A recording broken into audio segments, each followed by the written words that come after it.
Hi, I'm Matt Pike, and I'm excited to introduce you to MiniFreak V, Arturia's algorithmic hybrid software synthesizer. Throughout this video, I'll give you an overview of the instrument, focusing on its best features and showing you some examples of how great it sounds. Let's get into it. MiniFreak V is a 6-voice polyphonic software synthesizer that perfectly replicates its hardware counterpart. It combines 2 digital oscillators with multiple synthesis methods, a modeled analog filter, powerful modulation capabilities, a creative sequencer and arpeggiator, cutting-edge digital effects, and all the other amazing features found in the MiniFreak hardware.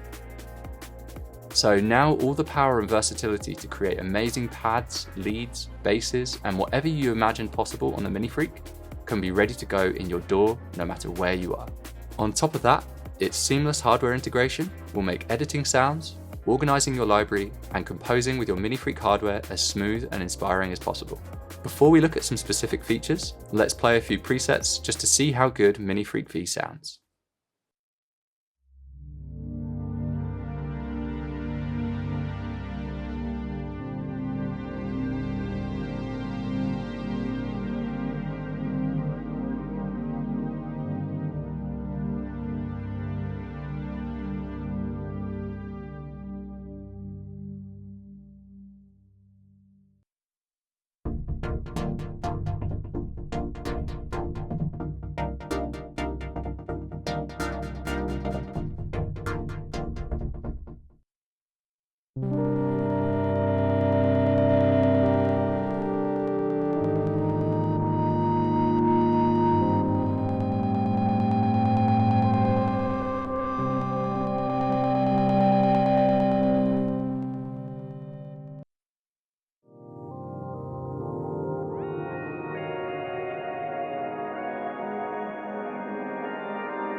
MiniFreak V is composed of 3 main pages: the front panel, an advanced panel with extra features for detailed editing, and the sequencer page.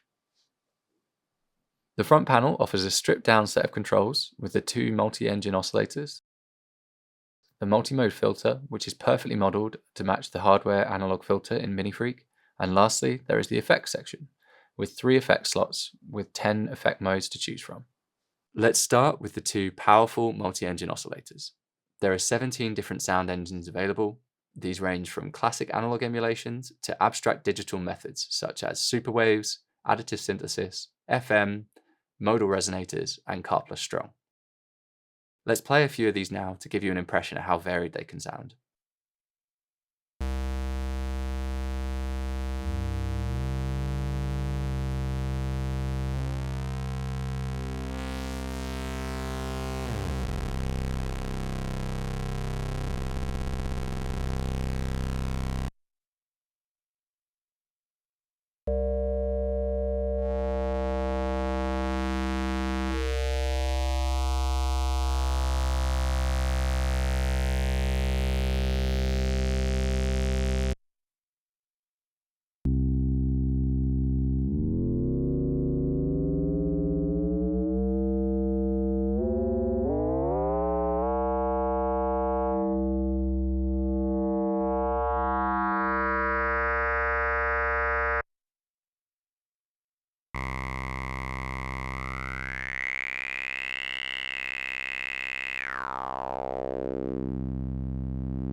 The oscillator section features 3 sound shaping controls called wave, timbre, and shape that have a different behavior for each sound engine.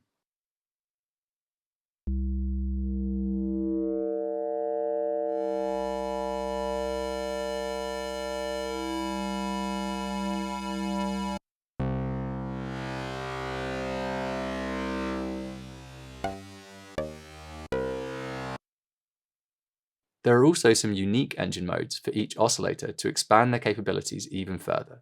The first oscillator can receive an external audio signal from anything in your DAW and process it through the rest of the synth and its effects, while the second oscillator has 6 engine modes which can filter and process the output of oscillator 1 for even more sonic experimentation. For instance, why don't we process this simple drum loop with Mini-Freq V? If we can route this stock Ableton drum loop to the Mini-Freq V plugin's input, we can process it with the audio in engine on oscillator 1. To do this, either set it as the sidechain input or route the 808 track's output to the Mini-Freq V's input. Then hold the MIDI note and tweak away.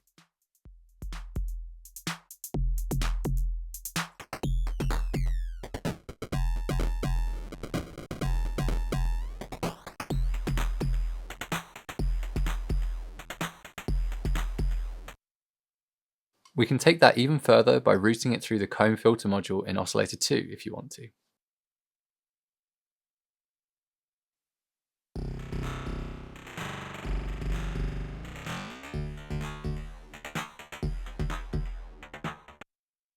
Another fun use of the oscillator's interaction would be to use oscillator 1 as a frequency modulation or ring modulation source over oscillator 2 using the FM/RM engine mode, which opens the door for some really complex modern timbres.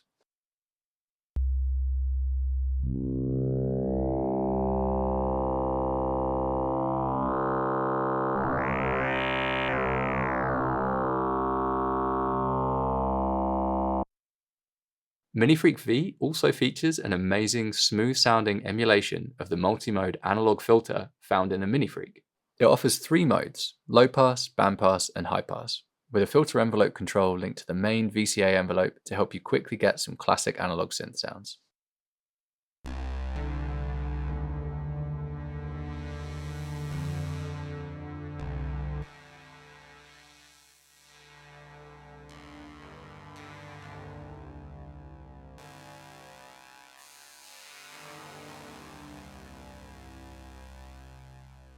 The effects section of Mini-Freq V contributes hugely to its unique sound, with 10 modes to choose from, including time-based effects, modulators, distortion, as well as EQ and dynamic effects. Let's listen to a few presets which show off just how much they add to the Mini-Freq V sound.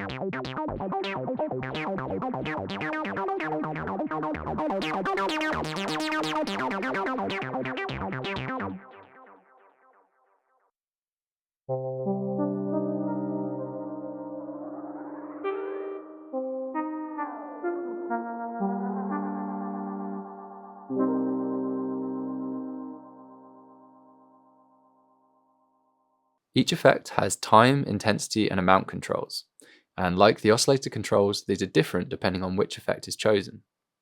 Some effects also come with various presets or modes. For instance, we can choose different reverb algorithms.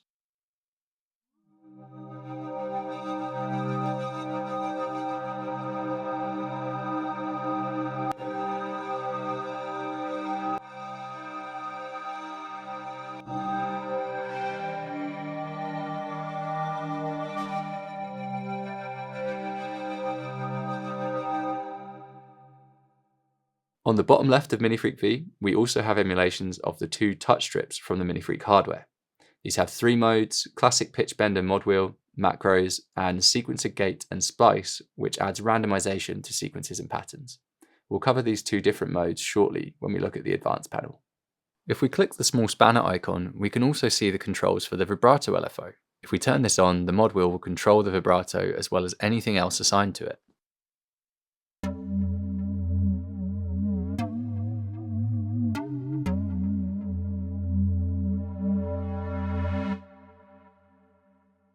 The advanced panel reveals the modulation controls and other options available in Mini-Freq V. One of the first sections to explore is the voices section. We have 6 voices of polyphony available in Mini-Freq V. However, we can increase that to 12 playable voices in paraphonic mode.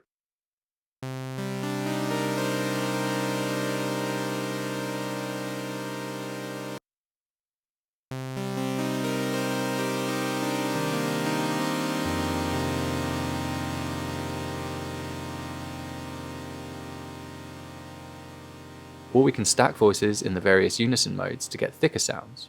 We have extra unison controls available under their spanner.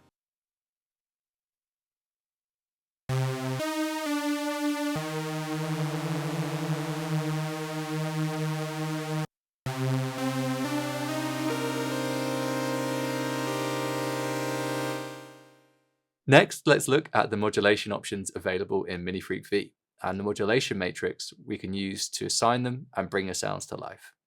The first controls we see are the two LFOs, each of which have a special shaper mode that we'll come back to. A cycling envelope, which can behave as either an envelope or LFO, and the main ADSR envelope, which controls the amp volume and is assigned to the filter. If we look at the mod matrix in its tab at the bottom of the window, we can see these can be assigned as modulation sources, along with a shared velocity aftertouch source, mod wheel, and keyboard follow. We have 4 hardwired mod destinations, and 9 which are freely assignable. Assigning a mod destination is as simple as clicking a slot in the matrix, and then the control you want to assign.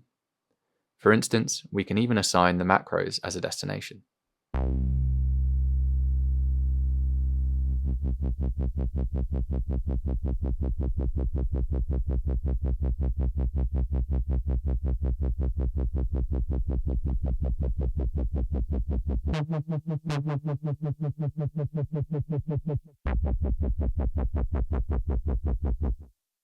Let's take this example a step further and show how we can use the LFO shaper to create custom modulation patterns and get unique movements into your sounds. If we set LFO1 wave to shaper and then go to the LFO shaper tab, we can start creating our own custom shape. We can quickly paint patterns with the mouse.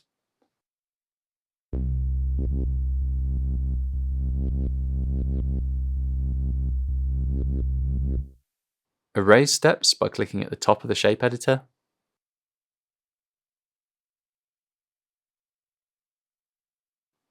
And then lengthen steps by stretching the top left corner of the step.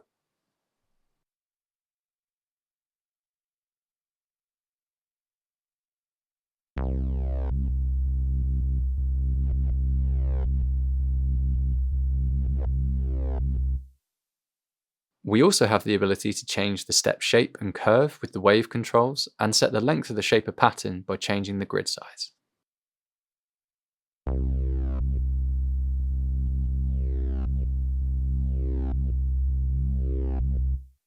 MiniFreak V features a polyphonic sequencer and arpeggiator ready to help you get the most out of its 6 voices. The arpeggiator's playback modes and effects are all laid out above the sequencer, mirroring the buttons on the hardware. This allows them to be performed, especially with the repeat, ratchet, and mutate controls messing with the pattern and creating fills.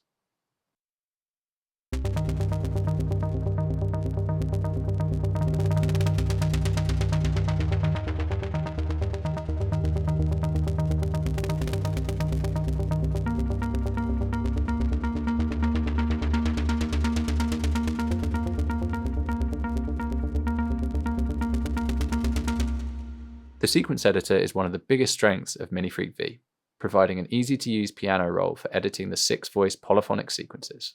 Simply click to add steps directly on the piano roll with your mouse, lengthen them by dragging out their right edge, and delete them with a right click.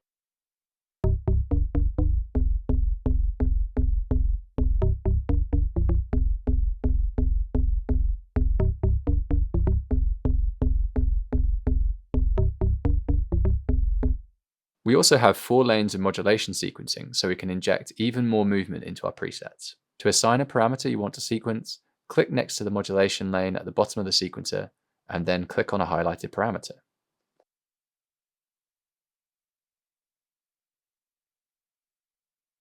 Then draw in a pattern and get it moving.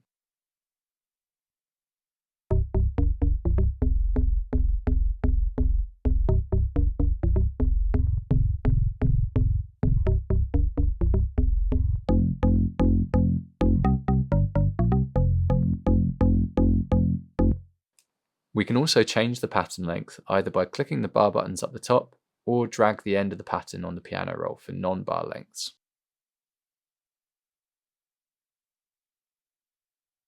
And finally, we also get a miniature version of the spice and dice controls up in the top right hand corner if you want to add some randomization to the sequence.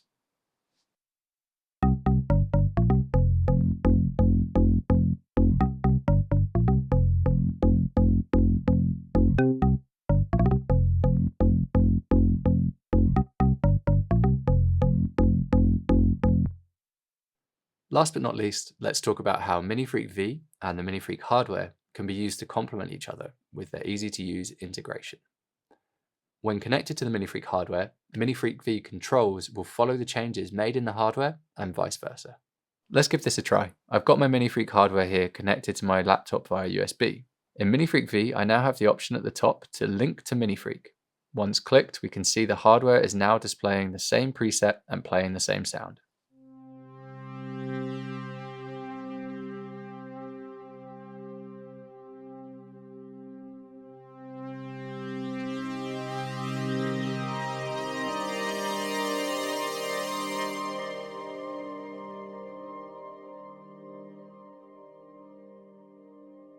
As I move controls on the hardware, they change in MiniFreak V, and also if we change the filter in MiniFreak V, we can hear this changing on the hardware as well.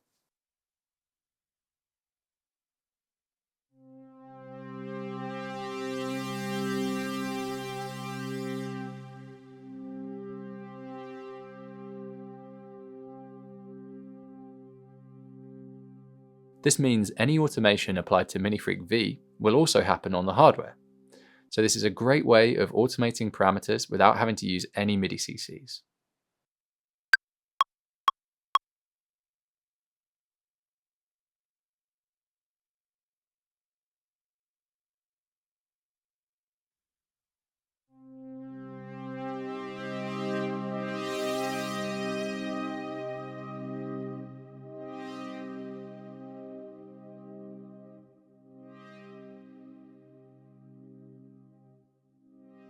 As MiniFreak V requires us to actively choose to link to the MiniFreak hardware, we can have multiple instances of MiniFreak V in a single project and choose which we want the hardware to be talking to at any given time. For example, in this project, which has several instances of MiniFreak V, I want to control the bass with my hardware. I just choose the instance of MiniFreak V on the bass track and click Link to MiniFreak. Now I can control this part with the hardware.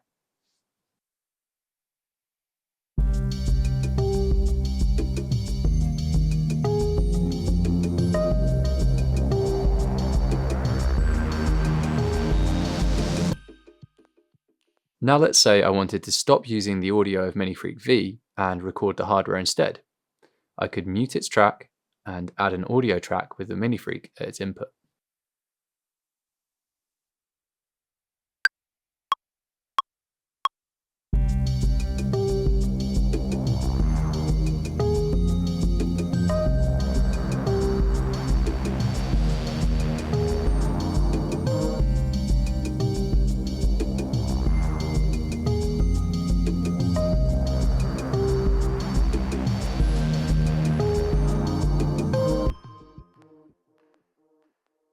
To take this a step further, let's say we have a session later at a friend's studio and think this bass sound could be useful.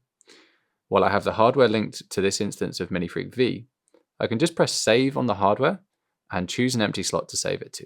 And just like that, I have the sound on my hardware ready to go.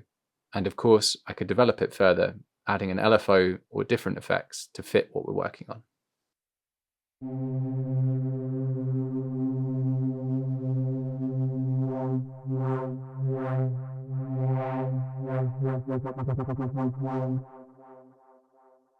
This is a great workflow which allows you to quickly move a sound between hardware and software. So you could also start a sound with a quick hands-on control of hardware, then develop it further in MiniFreak V later on. Finally, MiniFreak V is also the perfect preset manager for your MiniFreak hardware. In the library view, you can send files back and forth between the hardware and software, create backups of all the presets on your hardware, and also curate what presets are on the hardware when needed. If you have presets on your Minifreak hardware that you want to save to the Minifreak V library, the easiest way to do it is to go to the Minifreak tab in the library view. Then select the presets you want to add to the library. You can do multiple at once, right click and save to library. The backup section can be used as a safe space to ensure your hardware presets are secured. To create a new backup of the hardware, just click on the Minifreak tab and then Backup to Computer. Backups are also a way of organizing different collections of presets for your hardware. For instance, if you're part of 2 musical projects, you could have separate backups which feature only the presets needed on stage for each project. You can create blank backups by hitting the Add New button, which appears when you hover over the Backup tab.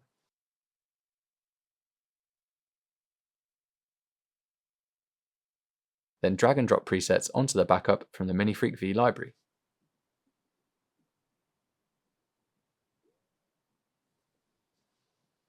When you're getting ready for a gig, all you need to do is right-click on the backup and select Send to Minifreak. Now the Minifreak hardware will only have the presets you need ready for your show. And that's it! I hope this has shown you what this versatile piece of software is capable of. Not only is it an amazing software synth, but it also helps you get the best out of your hardware. If you're interested in seeing more educational videos on the Minifreak hardware or Minifreak V, make sure to head over to Arturia's YouTube channel. And if you've enjoyed what you've just heard and seen, please make sure to like and subscribe. Thanks for watching and see you again soon.